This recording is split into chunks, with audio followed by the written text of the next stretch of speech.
শহীদ হয়ে যায়, আমার জন্য কি পুরস্কার আছে?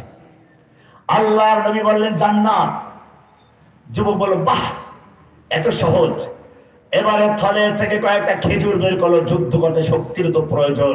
দু তিনটা খেজুর খেয়ে বলল বাকি খেজুর গুলো খেতে গেলে আবার জান্নাতে যেতে অনেক দেরি হয়ে যাবে, আমার জান্নাতে যেতে অনেক দেরি হয়ে যাবে। তলোয়ার নিয়ে ময়দানে ঝাঁপিয়ে পড়লো, যেদিকে যাচ্ছে কাফেরদের লাশের স্তূপ করে দিচ্ছে। যেরকম ভাবে পূর্ণিমার চাঁদ কালো মেঘের ভিতরে ঢুকে যায়, যুবক যুদ্ধ করতে করতে কাফেরদের ভিড়ের ভিতরে ঢুকে পড়েছে। সাহাবায়ে কেরাম ডাক দিল, যুবক তুমি তো কাফেরদের ভিড়ে চলে গেছো, ফিরে আসো। যুবক তাকালো, চেহারায় রক্ত, ঠোঁটে মুচকি হাসি, আর সেই আমাদের ওসমান হাদির মতো বলল আমাকে যেতে দাও, আমি ওহুদের পাহাড়ের দিক থেকে আল্লাহর জান্নাতের সুগন্ধি আমার নাকের ভিতরে পাচ্ছি।